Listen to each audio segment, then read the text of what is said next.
Okay, so we again continue our periodic properties module, and in the last two lectures we have learned about effective nuclear charge, electronic configurations, atomic sizes, and up to electron negativity. In this lecture we will discuss polarizability and hard and soft acid bases. Okay, so let's start. Start. Okay, so our first topic for the day, that is polarizability. Right? You might have known this topic in your higher secondary in context of the covalent character of bonds. So we'll first try to define it. What is polarizability? It is defined as the ability of an atom to be distorted by an electric field, right, such as the neighboring atom. Now, what is distorted? What is distorted of the atom? The electronic cloud that is around the nucleus, right? We have seen that this is not hard. Right? The electronic cloud gets distorted, right, by other atoms. Suppose it becomes now like this. The nucleus is same here, and the electron cloud gets distorted. This is the distortion.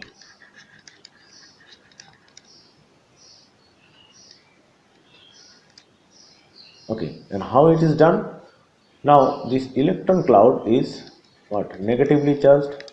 Now if you put a positive charge here, somewhere here, now it will pull it towards it, and effectively then it gets distorted due to the presence of this positive charge.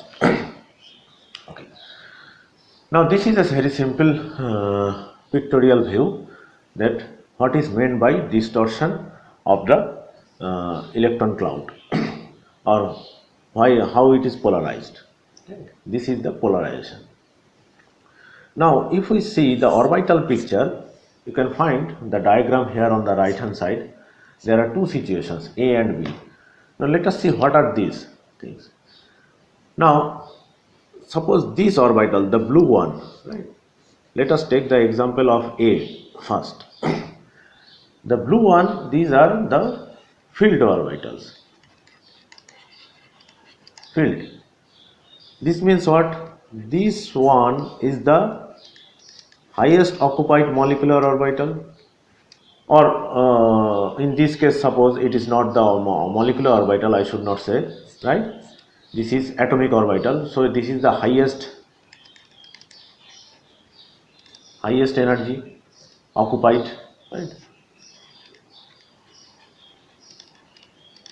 Similarly, this one, the next unfilled one, right, which is not filled up, this is the lowest unfilled, right? Now here you see in red it is written I, and in blue it is written EA. Now what is I? I is the ionization energy, isn't it? Suppose this is the ionization limit. That means when the electron is here, right, can be said that it is not under the influence of any of this nucleus, and it is ionized. Right. Now if you can somehow take this electron from the highest occupied orbital to this ionization limit, so this is what? This is our ionization energy, right? And similarly, what is this? If you can bring an electron from here, ionization limit, that means from infinity or without a place where it is not under the influence of the nucleus, to the lowest unfilled, right? Then you are producing a uninegative ion, and this will give you the electron affinity, right? So you see in the figure of A, right, the difference between ionization energy and electron affinity is very high, right? Whereas in case of B, you see the difference between this ionization energy and electron affinity, right, is not that much. And why it is so? Because you see in this case, right, in this case, sorry, it will be up to this now, because in the case of B, the highest occupied orbital and the lowest unoccupied orbital, the difference has come down, right? The difference is less. This is only up to this much now, whereas in case of A, it was very high, right? Now we can explain the polarizability in terms of these orbitals also. Now if we say that in case of A or B, right, if we have two cases here, now if I ask you, then in which case it is easier to put an electron from the highest occupied orbital to the lowest unoccupied orbital? Will it be A or B, right? So it is easy to answer because we will just look for the energy gap. The case where the energy gap is lower, then in that case it will be much easier to put the electron in a unoccupied orbital from the occupied one, right? It is the energy gap is lower here, so the work done or by the outside forces will be less in this case, right? So it is easier here. That's why we say, then we can say that B is higher polarizable than A, right? So B is more polarizable than A, because in case of B you can easily put the electron from the highest occupied orbital to the lowest unoccupied orbital. Now what is happening when we are putting electron from highest occupied to the lowest occupied? Because then the electron cloud actually gets distorted. Now when I say distorted, this means we know that electron cannot reside just in any places, right? It have to go from, if it is distorted from this place to here, right, that means the electron has occupied a different orbital. That's why the electron cloud has expanded, right? There is a occupation of different orbital. So from orbital picture we can clearly say that which is more polarizable and which is easily distorted by just observing the energy gap between the highest occupied and the lowest unoccupied orbitals. Okay.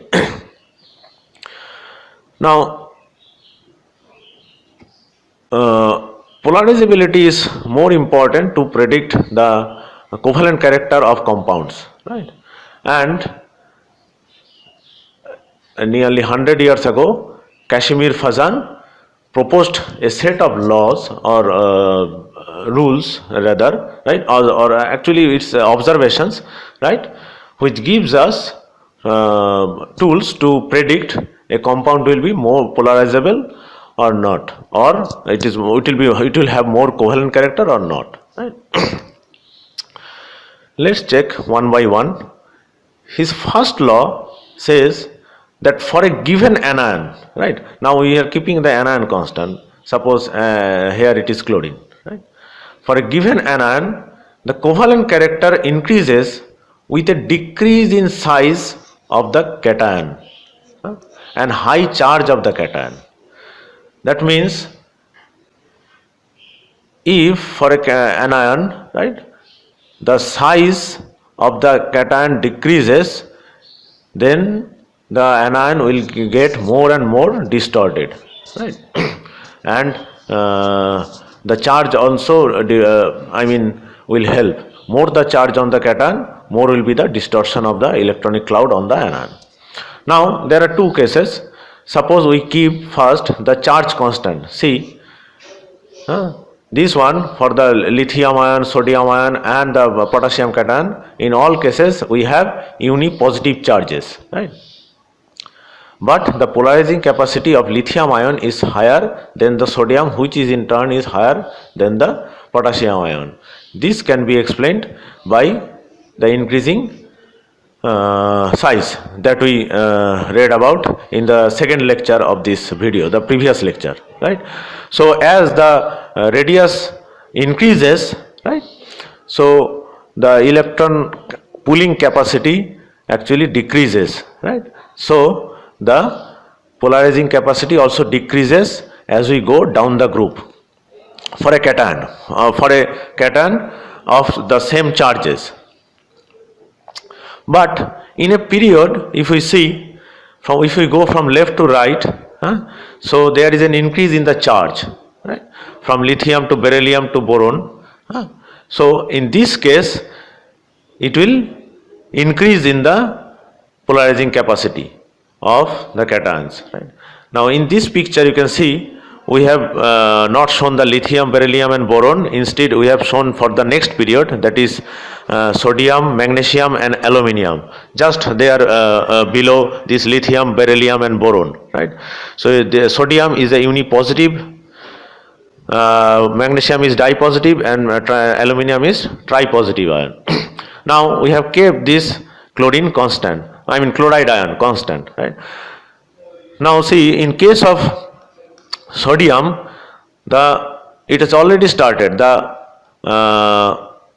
electron cloud which is around the chloride ion is already started to get distorted, right. For magnesium it is more and for aluminium it is most, right. And that means we can say that covalent character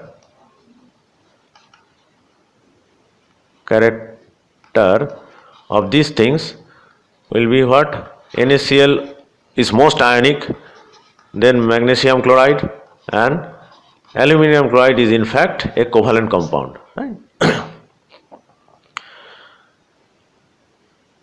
Okay. Now Fajan's second rule is that for a given cation, now we are keeping the cation same, right, the covalent character will increase with an increase in size of the anion and higher the charge of the anion, right. Now first we say the size of the anion, right. We examine it, right. Suppose fluoride, chloride, bromide and iodide, right.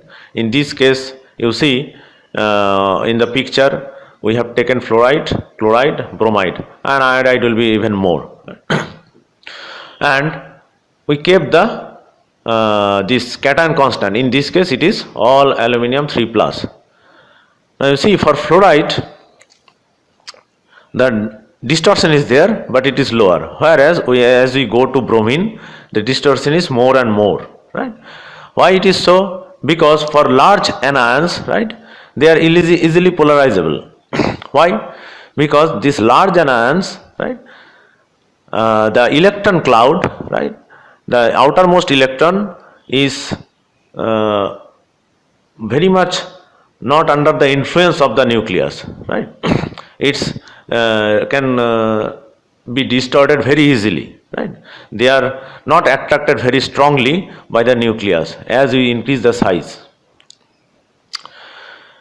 And same is the case if we increase the charge for a given period. In a given period, right, it will be same, because you see as we increase the charge from say Cl- to sulfide to phosphide, so this is what? This is from going from right to left in a periodic tables, isn't it? Because this is in group 7, sulfur is in group 6 and this is in group 5. So if you go from right to left, right, the polarizability increases for the anions. Because as the number of negative charges on a particular nucleus increases, right, so the effective nuclear charge on the outermost electrons of that ion actually decreases, because there is more and more electron and there is more and more electron repulsion. So it is clearly understood that as the charge of a particular ion, negative charge will increase, right? There is more and more electrons now, so more and more it is easy to distort it. So in this the covalent character also increases in this way. Now if you take both of them, right, the third rule is nothing but a combination of both of them, that covalent character increases with increasing charge on either ion, right.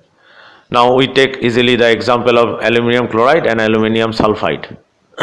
As we saw in our last slide, that the sulfide ion is more polarizable than the chloride ion. So obviously if we keep the aluminum ion constant, then this will be more covalent, right. And aluminum phosphide will be even more covalent if it does form. Okay. Now the fourth rule, right, see, before stating it, I mean it may be a bit of confusion to digest it, that the covalent character is greater for cations with noble gas electronic configurations. Covalent character is greater for non-noble gas electronic configuration. Now let us explain it with the example. Suppose this mercury 2 plus ion and the calcium 2 plus ion. See, what is the charge? Both have +2 charge, right? So the charge is same. Again, the ionic radius is also similar. It's more or less same, right? But if someone asks you, then which is more covalent? Which is more covalent? Right? Now see, if we look at the electronic configuration of mercury 2 plus and calcium 2 plus, we see that mercury has filled F and D shells, right? It has filled F and D shells. See, it has all filled F14 and D10 electrons. Now these 14 and 10 electrons inside mercury, and it has even more, it has also 3 D electrons and 4 D electrons also, right? So all these F and D electrons, right, actually what? They shield the nuclear charge very poorly. Right? They are poor shielding, right? As such, this has more electron attracting capacity than calcium, right? Because it has ultimately the effective nuclear charge is more in case of this mercury here, right? So it will distort, this mercury ion can distort the this chloride ion more than in case of calcium, right? Calcium. So if it is calcium, right, if the distortion is like this, then for mercury it will something look like this. Okay, so this was about polarity and Fazan's rule. So hope it will be clear that if 2 or 3 examples are given, then you can now predict that which is more polarizable, right, and which cation has more polarizing ability. Now there are 2 terms, polarizability and polarizing ability, right? So polarizing ability or polarizing power is for cations, those who polarize, those who attract the electron towards themselves, and polarizability or polarizable are for anions, those who have loose electron charge around themselves. Okay, let's see another example of this polarization and covalent character, right? See, here there are few data of silver fluorides, silver halides, right? Silver fluoride, chloride, bromide, and iodide. These are very common compounds, and I think you all have seen, at least if you have done some practical works in +2 level chemistry practicals, right? You have seen this AgCl. This is a white precipitate, and this is a very good test for chloride ions also.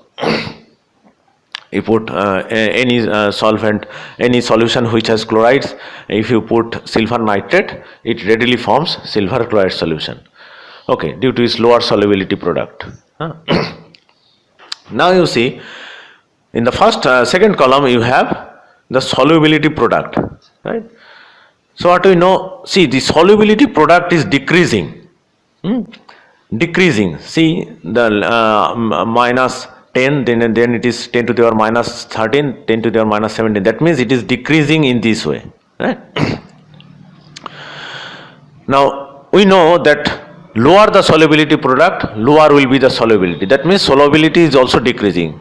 So if I ask you which is more soluble, silver chloride or silver iodide, you can easily tell now that silver chloride is more soluble than silver iodide, and silver fluoride is in fact even more soluble than all of these four. Right? Now in the third column you see it's written R plus and R minus.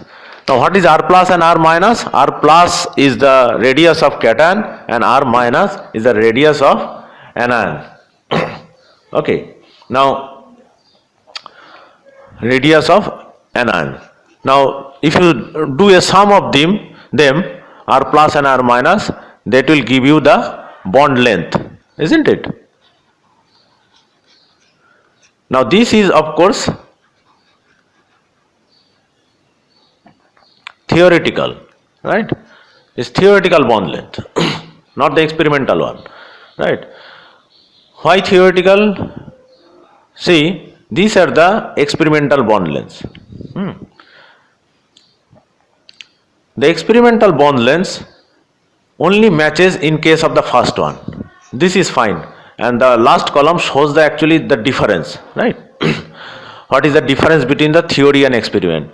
So for the first one, that is silver fluoride, the difference is only -2, and so we can ignore it, right? So we can say that this is equal to 242 picometers. Is fine. They are equal to this the experimental one, right? But in all the other cases, we cannot ignore this, right? There is a significant amount of decrease from the theoretical bond length to the experimental one as we go from top to bottom of the group. The group means the halogen group, right? And the difference is most in case of silver iodide. What does it indicate? Why it is so? Why does not it matches with the theoretical value? See, if the theoretical value and the experimental value matches, then we can say easily that the compound is present in its just ionic form. That means the bond is ionic, purely ionic form, which is in fact the case for silver fluoride, right? It is in fact mostly ionic compound. That's why you see it also exhibit one of the most common property of ionic compound. It is soluble in water. It is very much soluble. Whereas for silver iodide and silver bromide and silver chloride, right, this is not the case, right? In these cases, the electron cloud is more and more distorted, and we saw that larger the size of the anion, more will be the distortion, and as such actually this is the covalent character actually increases. Covalent character increases in this way, and in fact silver iodide is so covalent that it is very insoluble. See how low it has a solubility product, and there is a significant decrease of the bond length from the ionic one. Why do bond length decreases as we form covalent compound? Because the cation actually gets inside the electron cloud of this anions, right? And there is a sharing of electron, as we know, for covalent formation, covalent bond formation. As such, they come very close to each other, and as the covalent character increases, we see there is a significant decrease of bond length from the theoretical value, that is the purely ionic values. Right. So with this we'll stop our discussion about polarizability, and polarizability will not stop, because we'll start a new topic, that is hard and soft acid base theory. Or in books you will find it's sometimes written HSAB or SHAB, SHAB, right.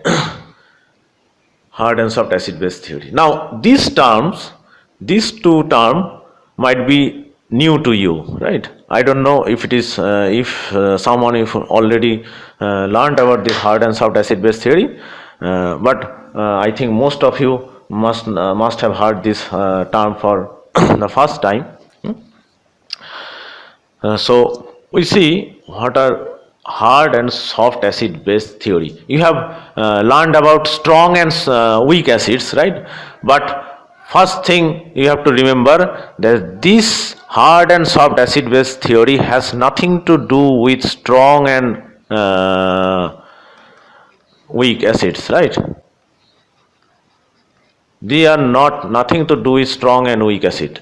And hard acid can, I think I should mention it before starting the discussion, right? Never think about hard and soft as strong and weak. A hard acid can either be strong acid or a weak acid.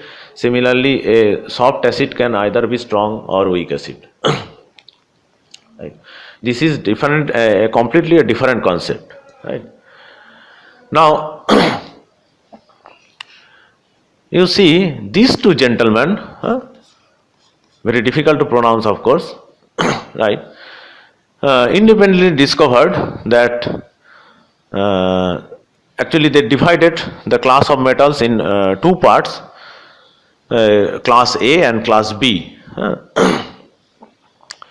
and they saw the tendency of this class to complex with the ligands which has these ions.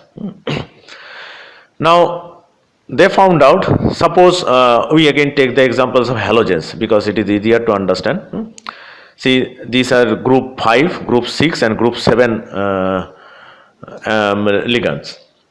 Now if you have ligands, say fluoride, chloride, bromide and iodide, they saw that if, say example for titanium 4 plus, has more tendency to form bond with fluoride than with iodide, whereas in case of say silver, as we just saw in the previous slide, that which was more covalent, silver iodide, that means it is more stable, most soluble, insoluble also. So silver has most tendency with the iodide and least tendency to form with fluoride. Actually it is reversed.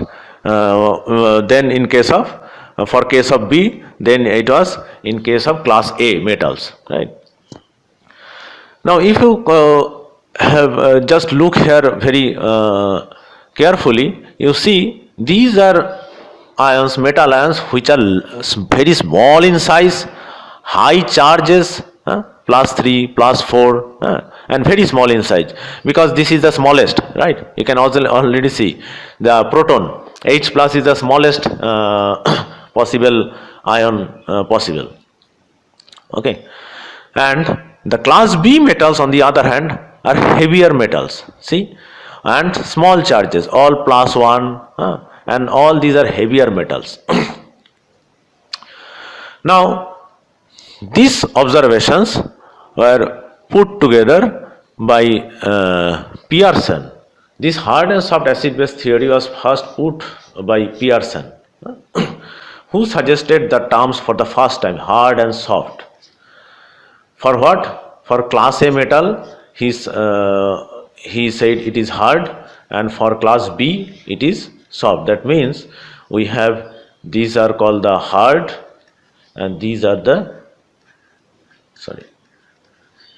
soft metal. And he suggested those names, right? And thus he said that hard acid, right? These are these have plus charges, so they have deficiency, electron deficient, so they can be considered as Lewis acids. We know. And similarly, these are ligands. They all have lone pairs on negative charges, so they are Lewis bases. So he said that these type A metals, right, are hard metal ions or hard acids. They tend to combine with these kind of ligands, and Pearson called them hard bases, right? They are hard bases. This ammonia, water, fluoride. Whereas for the soft acids, the type B metals like silver, mercury, they actually tend to combine with these iodides, phosphine. So Pearson named them soft bases. In summary, we can say that these hard acids and bases are small, compact and non-polarizable. This is important. Whereas soft acids and bases are large, more diffused and easily polarizable. These soft bases. Okay. Now see, this was nothing new observation, right? It was already demonstrated by Fazan in 1923. Pearson, after 40 years, just coined two more terms, soft and hard, right? But this polarization was already there. Polarization concept and the concept of Fazan's rule was already known at that time, right? So we already saw that why this silver ion will combine with preferentially with, say, I minus and or phosphine, right?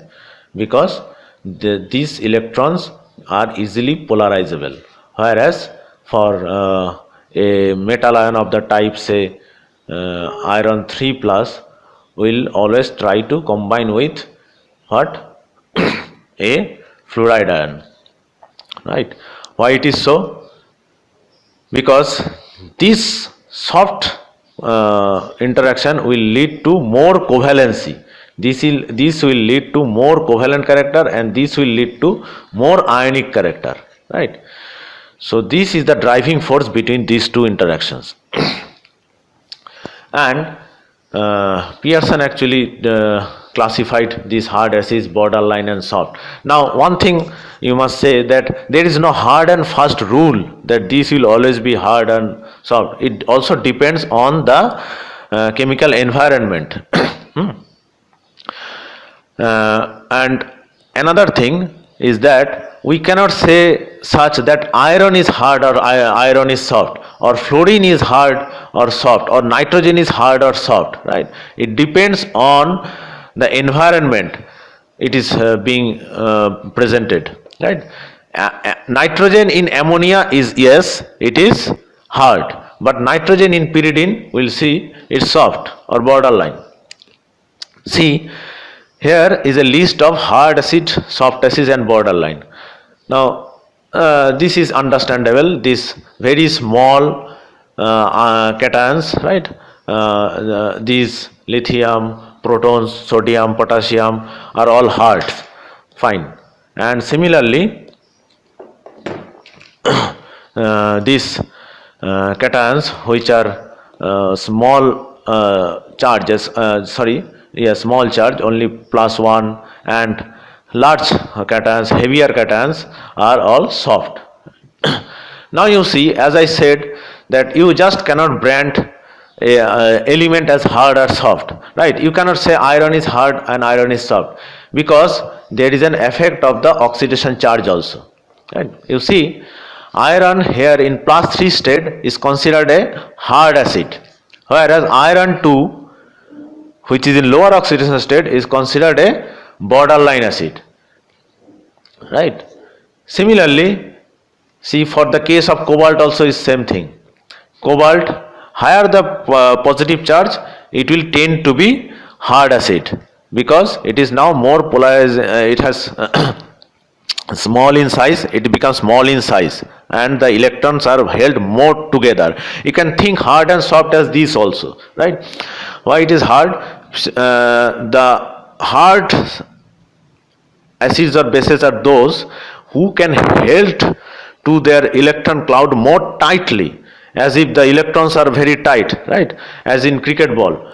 Or the soft acids and bases are those species who cannot hold their electron very tightly, or they are easily distorted. Suppose a ball made up of sponge, those are given for medical purposes, those things, right? So it is easily distorted, but you cannot do it with a cricket ball, which is hard. So it is held firmly, the electron cloud there. Okay. Similarly, you can see another example. See, copper 2 is borderline, whereas copper in its +1 state is a soft acid. Copper 1 D10 system is a soft acid.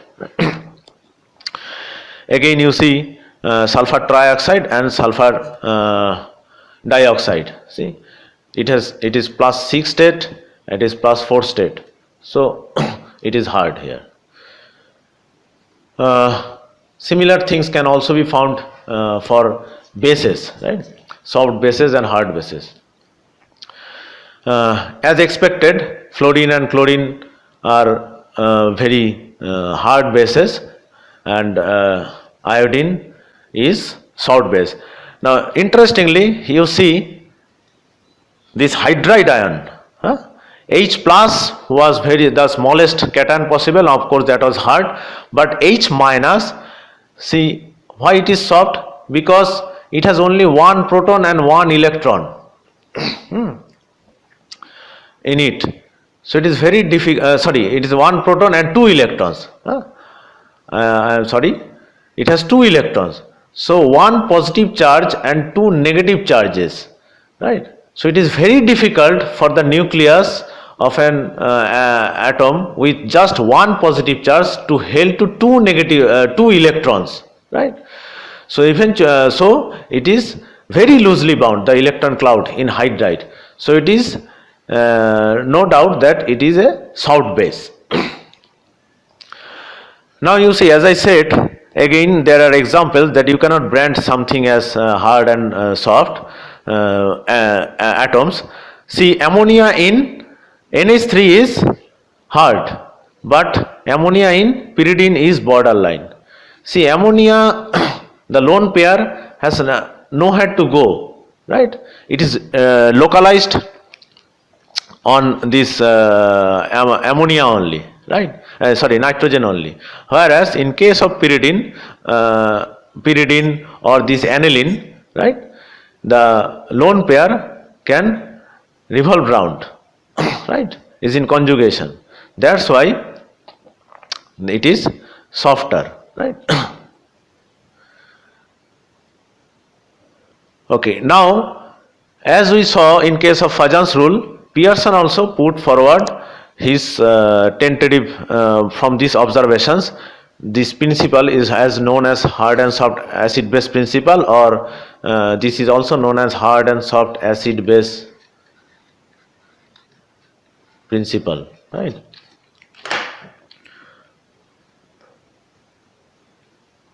Okay. Now this, what does he say? That hard acids reacts preferentially with hard bases, and soft acids react preferentially with soft bases, right? That means this silver, again we take this example.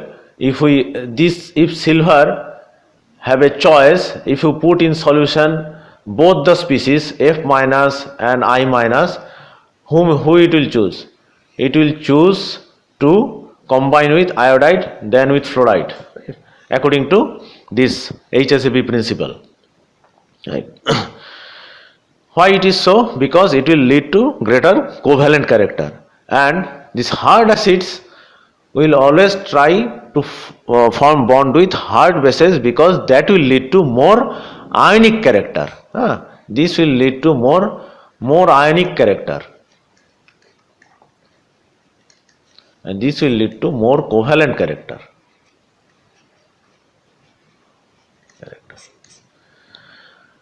Okay, now you see I have written a equation like this, where B is a base, right?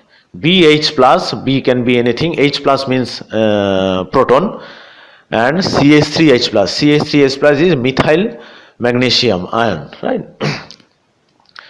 Which is giving this one. You see, B can be any base. It can be a negative ion, it can be a neutral ion, as in it can be, say, as in ammonia or water, right? It can be fluoride also, right? Whatever. That means this is a competition reaction. There are two acids, right? This H plus is a hard acid, whereas this methyl magnesium is a soft acid, right? Now the reaction actually depends on B. Reaction depends means in which way it will go. Will it go to the right hand side or it will go to the left hand side, depends on B. As per HACCP principle, suppose you give, say, fluoride, and there are two bases, right? Fluoride is a hard base and this is a sulfide ion is a soft base, right? Now in this system, if you add fluoride, what does Pearson's principle say? That fluoride, a hard base, will always try to combine with a hard acid. That means it will always try to combine with H plus.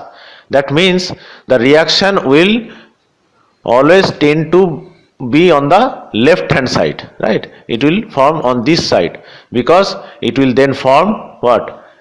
It will form HF, and this will be the product. F minus will never go with this one, methyl magnesium, and form this kind of product, right? It will not form methyl magnesium fluoride. It will not form, and it will not release H plus, because it will always, as it is hard base, it will always try to combine with the hard acid and be on the left hand side of the equation. On the other hand, see, this soft base sulfide ion, it will always try to combine with the the soft acid methyl magnesium okay, sulfide. It will always form this one, right? And release H plus, and the reaction will be now like this. In this form, it will be in the right hand side. Okay, so if you are asked to predict the direction of reaction, think logically. Then which is hard, what is the hard acid given, which is the hard base given, and you can determine that one. Now one more topic to end with. We'll end our lecture before just discussing this fact that of hard and soft acid base. Now if you remember, you read about metallurgy in plus 2 level, right?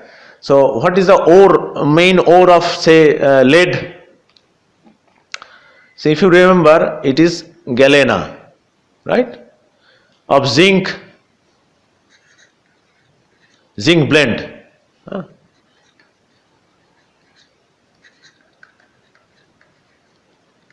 Zinc blend, galena, right? These are the ores of these metals, lead and zinc. But what is the ore of iron? See, iron is mostly found as this ore, right? Now in nature, right, these are all natural things, right? Nature has produced like this. Now can you say, now on the basis of hard and soft acid base, as you have learned it, why it is so?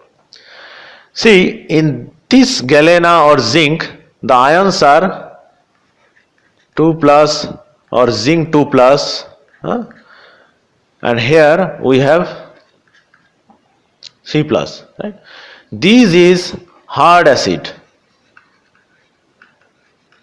and these are soft acids.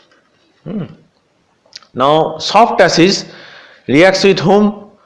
Always tend to form compounds with soft bases. Now this sulfide here is a soft base, that's why they form this zinc blende or galena, whereas iron being a hard acid tends to react with hard base, right? That is, here it is oxide ion.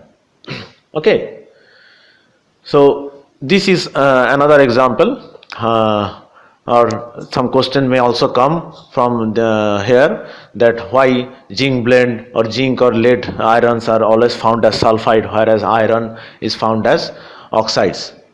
Okay, so we end our discussion about this polarizability and this hard and soft acid base theory here. In the next lecture, we'll learn about this molecular geometries and coordination numbers.